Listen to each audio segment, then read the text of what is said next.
अंगद जी महाराज की चरित्र आता है भक्तमाल जी में। उनका विवाह हो गया एक परम सुशीला, परम वैष्णव, परम भक्ता से। वो नित्य कथा सुनती थी, नित्य मंदिर जाती थी, नित्य भगवत सेवा करती थी। पर संभवतः अंगद जी जो थे वो बिल्कुल भक्त नहीं थे, भगवत भक्त नहीं थे, पत्नी भक्त पूरे थे, पत्नी के भक्त थे।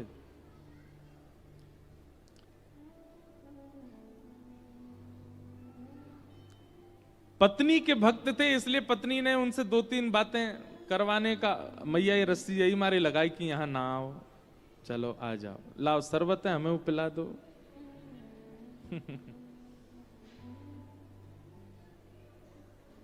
क्या चाय ले जा रही हैं कि शरबत है? हैं? चाय? श्रोता चाय पिएंगे, कथा सुनेंगे?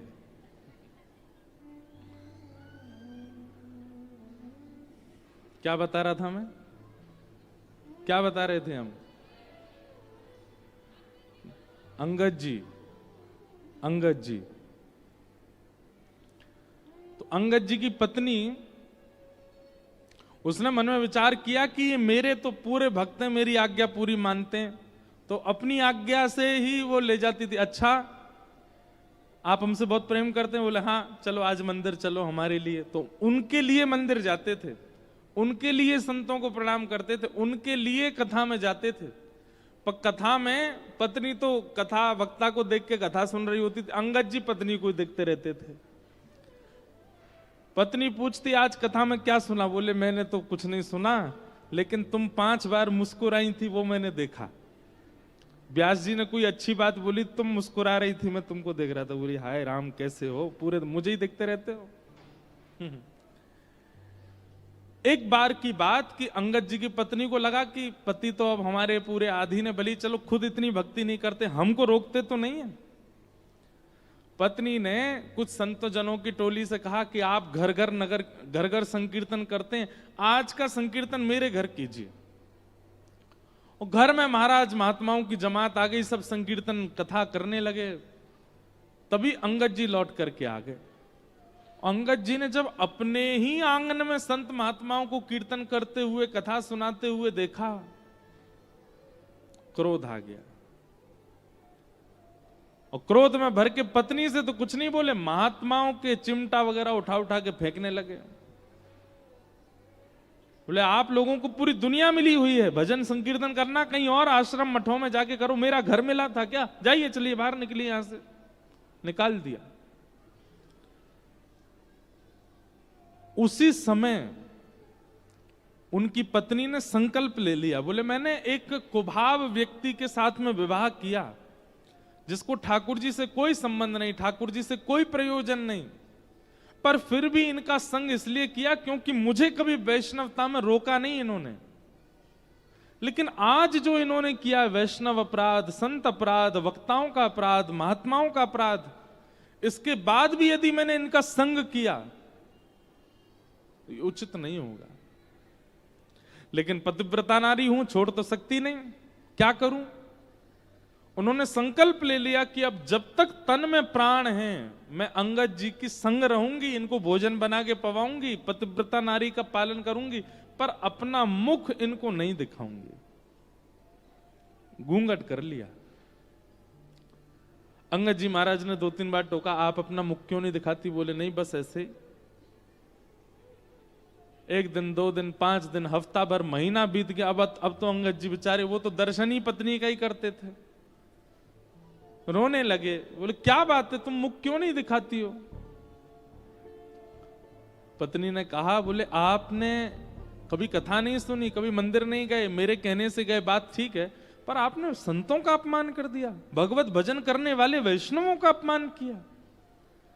वैष्णव अपमान करने वाला मेरा पति है, इसलिए त्याग तो नहीं करूंगी, पर हां मुख नहीं दिखाऊंगी जब तक प्राण है।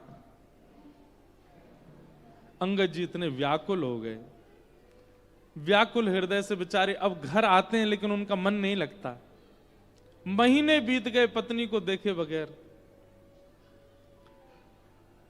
इतने व्याकुल, एक दिन कहीं जा रहे थे तो रास्ते में कहीं कथा चल रही थी, पहले तो मन में अंगद जी के आया, ये कथा नहीं सब हमारा बर्बाद कर दिया घर में, ये कथा महात्मा संत वैष्णव इन्होंने ही सब आकर के समाप्त कर दिया है।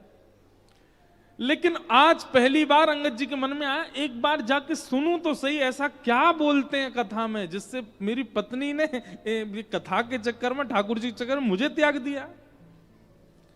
कथा में जाकर के जैसे ही बैठे, थोड़ी देर सुनते सुनते सुनते आज महीनों बाद अंगद जी के मुखमंडल पर मुस्कान आई, नेत्रों से आंसू गिरने लगे।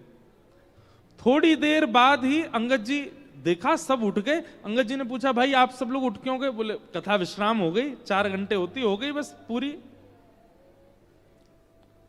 अंगद जी बोले अब कब होगी? बोले अब कल होगी, इतने बजे से होगी। अंगद जी घर गए, लेकिन आज भूख प्यास नहीं लगी, नींद नहीं आई, रात भर प्रतीक्षा कर रहे हैं कब समय आवे, कब मैं फिर से कथा सुनने जाऊं। ऐसी ललक लगी कथा सुनने की। अब तो अंगद जी महाराज पहले पत्नी नहीं दिखती है इस गम में बड़े व्याकुल थे, पर अब बहुत प्रसन्न रहते हैं। क्यों? अब उनको कथा सुनने को मिलती है। एक दिन नगर में कथा चल रही थी और व्यास जी ने कोई कीर्तन गाया। कीर्तन सुनकर के अंगद जी भाव विह्वल होके खड़े हो गए, नेत्रों से आंसू गिरने लगे, भुजा उठा करके नृत्य करने लगे। उनका नृत्य ऐसा था कि सब उनको देखने लगे। तभी सबसे आगे बैठी थी पत्नी उनकी। किसी ने कहा, अरे देखो ये वैष्णव कितना अच्छा नृत्य कर रहा है। अंगद जी की पत्नी ने पीछे मुड़ करके जब देखा, तो अंगद जी को नाचते हुए जब देखा, बोली ये तो मेरे पतिदेव हैं, ये कथा में। अच्छा केवल नृत्य होता तो ये भी पता चलता आडंबर, पर नेत्रों से आंसू गिर रहे हैं और अविरल अश्रुधार गिर रही है, मुखमंडल लाल पड़ चुका है, कृष्ण विरह व्याप्त चित्त में। उससे प्रतीत हो रहा था कि एक दिन की कथा का असर नहीं है, ये तो लगता है महीनों से मुझे पता नहीं है, ये कथा ही सुनने हैं।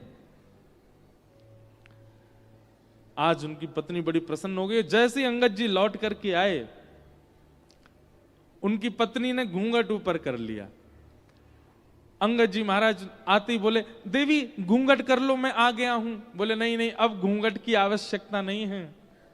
पति जब कृष्ण विमुख हो गया था, पति जब वैष्णव विमुख हो गया था, तो उससे मुख छुपाना था, पर अब वो जब सन्मुख हो गया तो उससे मुख, आप भी वैष्णव हो गए हो, आपसे मुख कैसे क्यों छुपाऊं? लीजिए देख लीजिए, 6 महीना हो गए आपने देखा नहीं मेरा मुख, देख लीजिए। अंगद जी ने नेत्र भर के देखा। पत्नी बोली, अब आप प्रसन्न हैं? अंगद जी बोले, सही बताऊं? बोले हाँ। पहले तुम्हारा मुख रूप देखने में जो सुख मिलता था ना, अब वो इच्छा नहीं हो रही है मेरी। अब मेरी इच्छा समाप्त हो चुकी है। देवी तुम बहुत सुंदर हो, तुम्हारे रूप बहुत सुंदर है, पर पता नहीं क्यों जब से मैंने कृष्ण के गुण सुने हैं, जब से मैंने ठाकुर जी के लक्षण सुने, अब आपका रूप सुंदर बना रहे, पर अब इच्छा आपको देखने की नहीं, अब तो परमात्मा को देखने की, अब तो श्री कृष्ण को देखने की।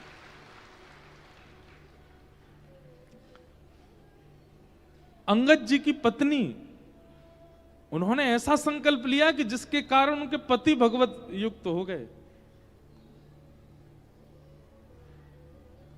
हम इतने कठोर कदम उठा सकते हैं भक्ति भाव में? नहीं उठा पाएंगे।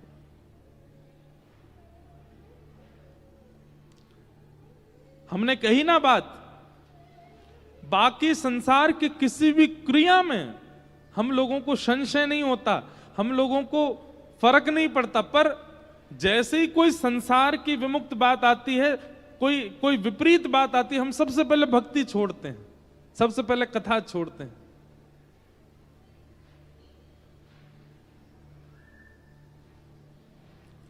अभी सागर में हमारी कथा थी, वहां एक वैष्णव बालिका आई कथा में। तो कथा के बाद जब सुबह मिलने के लिए आई, तो अब रूप से पता चल जाता है कि कुछ क्रम चल रहा था विवाह का उनके घर। तो आकर के बोली, महाराज जी मेरा विवाह है परसों, हमको निकलने नहीं दिया जाता बाहर, पर हमें पता चली कि कथा होने वाली है सागर में। हम घर वालों से लड़ लिए कि नहीं जाएंगे, महाराज जी आ रहे हैं, कथा हो रही है, इसमें तो जाना है। लोगों ने बहुत रोका टोका, बातें भी बनाई रिश्तेदारों ने, पर हमको कोई फर्क नहीं पड़ा कि ठाकुर जी आए, गिरधर लाल जी आए हैं तो दर्शन तो करना है। जैसा त्याग, जैसा समर्पण, जैसी स्वतंत्रता संसार के विषय के प्रति होती है, ऐसी ठाकुर जी के प्रति हो जाए।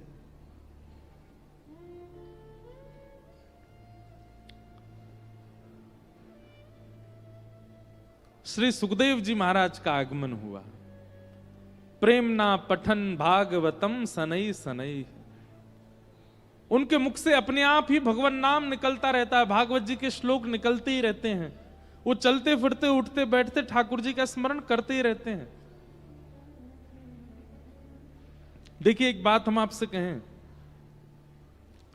हो सकता है कई लोगों को हमारी बात अनुचित लगे, पर हम एक बात आपसे निवेदन करना चाहते हैं।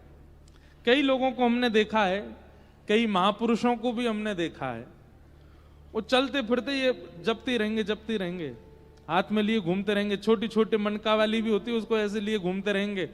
जैसी चाय आ जाएगी तो पकड़ के चाय भी पी लेकर हाथ धो के फिर जपते रहेंगे। ये दिखाना नहीं है। 24 घंटे हाथ में माला। हमारे पूज्य पिताजी महाराज कहते हैं, ठाकुर जी उस दिन मिल जाएंगे जिस दिन माला जपते जपते जपते माला छूट जाए, नाम ना छूटे। ये साधन है। साधन 24 घंटे नहीं रहना है हाथ में, नाम होना चाहिए जिह्वा पर। इसके बिना अगर नाम प्रकट नहीं होता है तो कहीं ना कहीं आपकी भक्ति में चूक है। आपको जरूरत पड़ती है, एक साधन मिलेगा तो ही आप नाम जप कर पाओगे। हमारी कई परंपराओं में माला झोली संग रख करके नाम जप करने की वो परंपरा बनी रहे, उसका खंडन नहीं है। पर उस परंपरा से विलग लोग भी कई ऐसे हैं, वो 24 घंटा ठीक है, कथा सुन रहे हैं, माला नाम जप चल रहा है, वृंदावन जा रहे हैं, नाम जप चल रहा है, मार्ग में है, नाम जप चल रहा है, चलता है। पर चलते फिरते उठते बैठते खाते पीते और नाम जप चलते ही जा रहा है, ये इसकी आवश्यकता नहीं है। नाम हृदय में होता है, नाम जिह्वा पर होता है, नाम मन में होता है, वहां चलते रहना चाहिए।